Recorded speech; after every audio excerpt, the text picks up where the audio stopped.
Hello, everybody. Let's go ahead and get going. This is a great example of a business executive, 62-year-old male, that basically thinks he's pretty healthy until we really do a deep dive with him on what's going on with his health. He's been on acid blocking medications for about 9 years, Prevacid twice a day. Any type of spicy food really rips him up. He is a former professional athlete back in his 20s. He's now 62 and has been an athlete in the business world. So he is actually quite an accomplished guy, very interesting to speak with, and very motivated about his health. In fact, owns health clubs. Let's take a look at his questionnaire and see what it tells us. He thinks he has food allergies and intolerances. He's not sure. I'd say with being on Prevacid, we're pretty sure that he does. He craves foods often, meaning typically it's carbohydrates in the evening. And then he takes acetaminophen at least 1,000 milligrams a day. So right away we know he has a glutathione deficiency and most likely a vitamin C deficiency without a doubt. He is on a statin medication as well. And he is also takes a combination with ibuprofen and NSAIDs. So he's doing great for both his dementia risk and his heart disease risk, right, with his decisions he's making. Then in addition to that, he is on an acid blocking medication. So as I said, he's on Prevacid. And then does he get tired after eating a big meal? Absolutely. He gets energy crashes during the day between 2 and 4 p.m. He has big problems. Notices his concentration's a little bit off. In general, he has GI problems. He knows he's constipated. He was told he has a lazy bowel, which I'm not sure what that means, but more than likely he's got some food intolerances that are leading to it.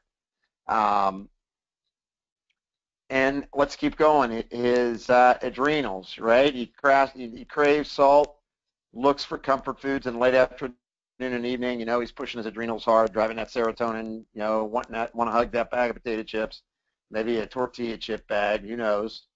And then is he feeling overcommitted through the day? Does he eat more than 50% of his foods at night? Um, and then in addition to that, he gets upset easily and can become tired and exhausted. What he basically said is he's a real common sense guy, and that he gets very frustrated when he's trying to get common sense concepts across to his employees, and he's got a lot of employees, like a couple thousand, and they don't act on it and they don't follow through. It triggers an immense amount of frustration on his part. Now, I told him, well, wouldn't it be great if you wouldn't get frustrated, but then just try to work through the issues? And of course, he thought that'd be great. But right now, because the stress has been overwhelming, building a business over the last 30 years, he's never really done anything about it.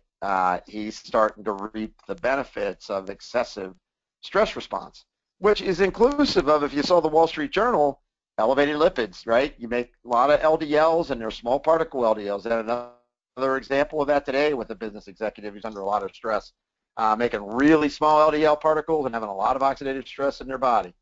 The gut, we kind of went through these already. Are you frequently constipated, have diarrhea, or go back and forth between the two? He says yes, so he has a bit of an irritable bowel. And he gets bloated and distended and uncomfortable with meals really easy unless he eats 5 small meals a day, and that's the only way that he controls it. He has poor digestive capacity, obviously, because he feels full for extended periods of time after he eats. He's been told he has GERD. He does have stomach pain with eating at times. And then when we go to his immunity, he's got a little bit of nasal congestion. He's got to clear his throat frequently.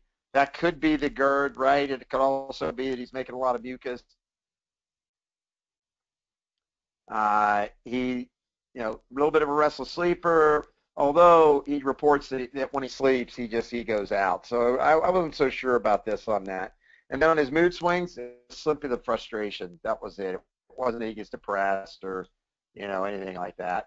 And then he does exercise every day. He gets some ringing or buzzing in his ears. I'm not sure what we'll do about that, but we'll see. He coughs to clear his throat. Once again, that's either the GERD or food allergies, one or the other. I've seen it be either one. And then obvious things like he gets a sour taste in his mouth often. So the liver is a little bit congested, and he's got the discomfort under the right side of under his rib cage. So that's, a little bit of liver distension, a little gallbladder action going on, right? And then as we continue on, let's look at his sex hormones. He has reduced urine flow. He has decreased sex drive.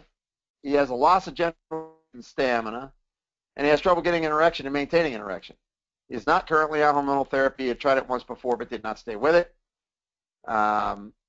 So it's a big area of interest for him. So I think we got a pretty good picture from this guy that he's been under a lot of stress a long period of time. He's a former baseball player, so you know that he's more than likely been an alpha male, right? And so he's more prone to have low testosterone. He has a lot of digestive issues. Probably the biggest driving thing, he'd like to get his digestion under control. He'd like to get his sex drive back.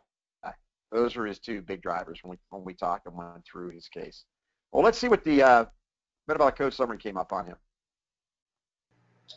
All right, so let's take a look here. Let's see what we got. First step. Where's his problems at? Well, not horrible shape, right? But his problems are brewing. So if you look, gut immune brain, thyroid adrenal pancreas come out equally. A lot of stress. Certainly 2 yellows on adrenal and pancreas, so blood sugars are off. And the gut immune brain, certainly scoring strongly on gut because of all his symptoms, and basically he's got IBS, right? I mean, more or less is what he's got going on. Chronically constipated, gassy, distended, bloated. And then he's got some in cardiopulmonary, so he's kind of a mixed bag. He's got points. How often do you see somebody like this that they've kind of got decent points through all 5 triads, but none of them are really bad? But he's very functional, but he's got problems that are bothering him every day. He probably needs sex hormone replacement, at his age. He needs to get his gut worked on. He needs to do diet therapy, right? All these things are things that need to come together. So let's see what else we've got. If you look here, because he didn't have any super high scores, this is somebody that had more moderate risk, not a bunch of deep red risk. The 2 people I'm going to show you next week, good examples of, basically early 40-year-olds with some real, one with some real significant issues. The other one, another interesting case. We're going to do them next week. They had a lot more red. So he's doing pretty good taking care of himself, considering he's never really done anything where it's been targeted to correct issues in his body. He's just kind of done it on his own. So this is one of the better vitality risks that we've seen on an initial reading. Let's take a look at where he's at, though. See, look at his cortisol. His cortisol's dipping. So his cortisol's down at 10. So it's still optimum, but it is at the bare minimum of optimum. Once that hits 10, he's now trending low. He has no DHEA, right? So he's just tuckered out his production. Now, his hormones could be going down because of his statin that he's on, right? So that could be causing problems. If we look at his thyroid, not really a lot of problem here. I mean, this is kind of getting pretty picky. But look at his fasting glucose. He's at a 98 fasting glucose. His insulin was 7.1. So the stress is starting to eat away at him a little bit. Not overweight. This guy's at an ideal body weight, looked fit. Look at his triglycerides. Triglycerides are kind of getting up there a little bit too, right? He does enjoy having a few drinks every night, and that blood sugar's coming up a little bit. So these are some interesting things that are populating on him. Now let's look here. His vitamin D is low. His monocytes, eosinophils, and basophils are over 10. So he's at 10.2, 10.6, or no, 10.2 and 10.8. So, there's some low-grade inflammation going on in the gut, but more than likely, if we clean up his diet, get him on some enzymes, get them off of the Prevacid, we'll have to wean them down over time, maybe use a titrated dose of Prevacid downward, maybe use some hydroxide mineral salts to get the pH right in his gut, along with some zinc carnosine. That may be the way we have to go. So let's see what else we can find out on him here. His homocysteine just slightly elevated. Not going to worry much about that. But let's look at this. Serum calcium high, and his LDL particle number is high. What's that mean? Well, more than likely he's going to plaque, right? Because his LDL-P is high and his serum calcium is high. He's melting down bone due to his chronic long-standing cortisol issues. He's under a lot of stress. You melt down your bone, you release that calcium, you're going to create more plaque. And we actually made a suggestion for him that he go get a scan just because he hadn't had one in 15 years. And, just set up like, it might not be a bad idea with all the stress he's been under. Heart rate's at 74, so it's not exactly a excellent heart rate for somebody who's, training 6 days a week for an hour a day. And then let's look at his liver. And we see his hemoglobin's up around 16.1. He's not living at high altitude, nothing going on there, and he doesn't do extreme endurance sports, so that's not it either. We told him maybe consider donating a little bit of blood. Liver enzymes look good, so he's not drinking too much. And his red cell width is, it's pretty decent. So, not a lot going on there. Let's take a look here at the kidneys. His uric acid at 5.9 is okay, just starting to trend. His kidneys are good. His protein is good. Everything here is uneventful. Now let's look at his hormones. Well, look at his total testosterone. He's at 274. His testosterone is totally too low. Now, in his case, because his DHEA is low and the cortisol has had a lasting effect on him, there's no doubt about it. He reports that the stress has gotten to him. We'll try using Uricoma on him. So we'll try using a product like Restore T on him. I've had men in their 60s get their testosterone up into the 470s, 480s using Uricoma. That might be enough. That, and if you want to use Tribulus or you want to use, make sure he's getting zinc because he's probably depleted from zinc because of his PPI that he's on. Now, his estrogens are fine. I mean, no problems there. I mean, his LH isn't terribly horrible. Maybe think about bringing that up a little bit more to see if you can get some tests out of him. But I think really we're going to just try to remodel his stress axis, get his gut to calm down, and we're going to find out if that testosterone pops back up by using Uricoma.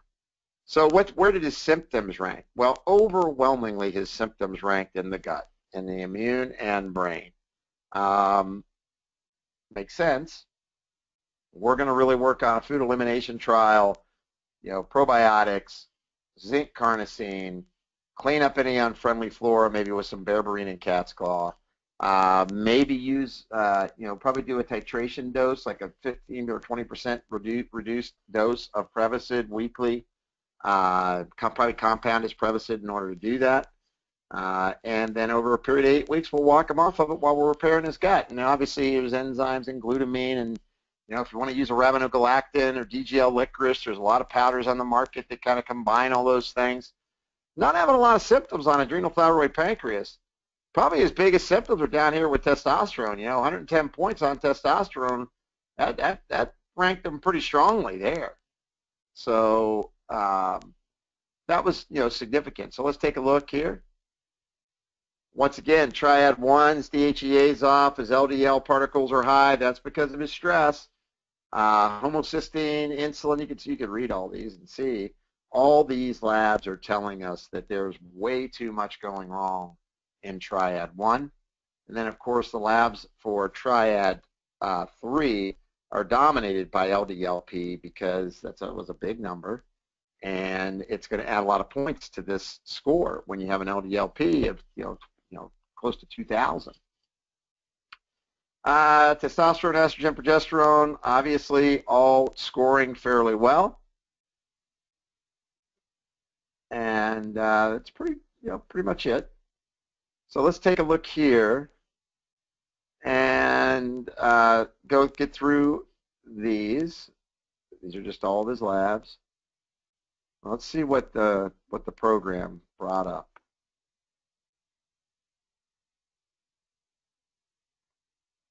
Oh, I went too far. My bad, guys. Let me get back this way. All right, so what will we do? Would you give him DHEA? He's right at the borderline because you know what? His cortisol's kind of borderline low. I I I would give him DHEA and I would give him Restore T because the reason I give him Restore T, even though it's purple, Triad 5, it has uricoma in it, which acts to correct the hypothalamus cortisol testosterone derangement. So it'll work as an adaptogen, which will be Triad 1, and it'll work on his hormones. So DHEA plus Restore T makes a lot of sense.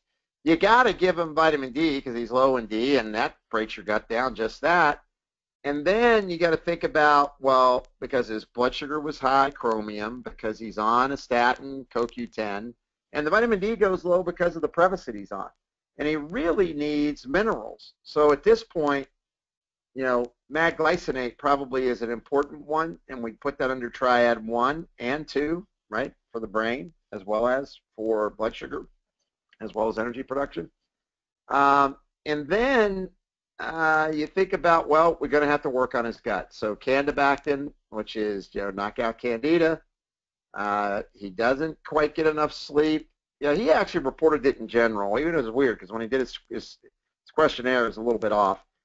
I would not give him melatonin based on my interview with him because he seemed like he was pretty good. I would make sure I'm giving him something like Still Point to help calm his stress response.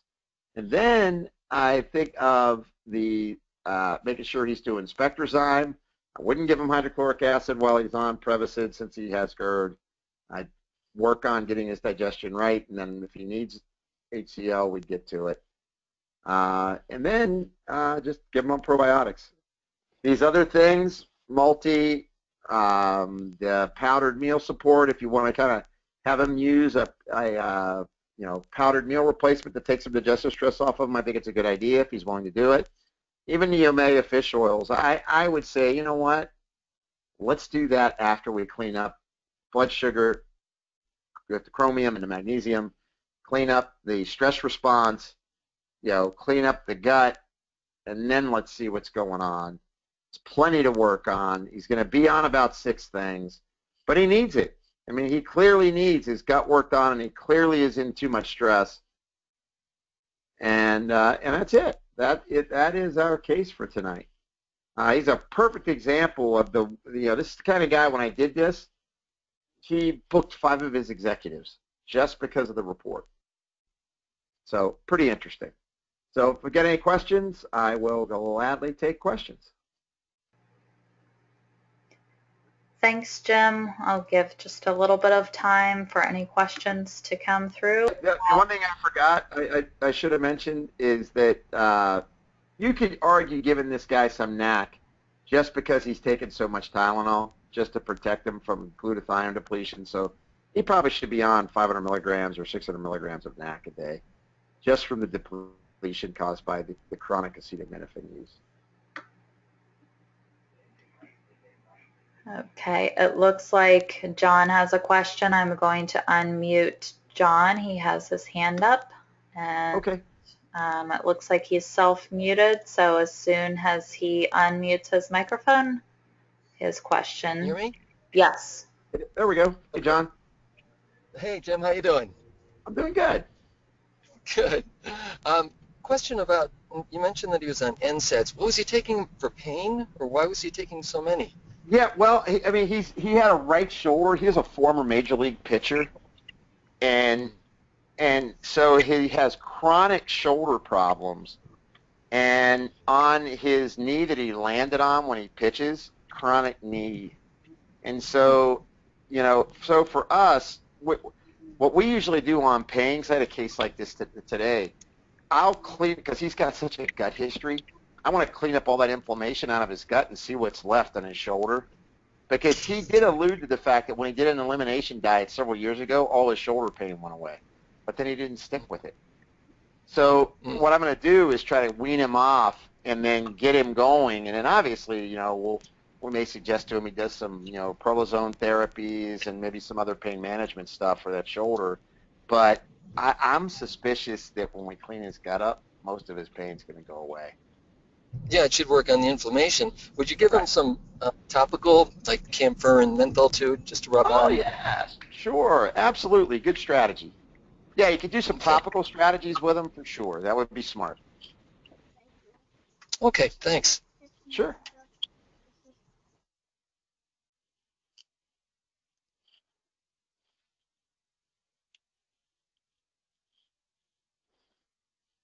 All right. Thank you. Thanks, John. It looks like that wraps it up for questions tonight. I've recorded Perfect. tonight's session. I'll post the archive on the blog. And thanks, Jim, and thanks everyone for being here. Great. Okay, Libby. Have a great night. Good night, everyone. Bye-bye.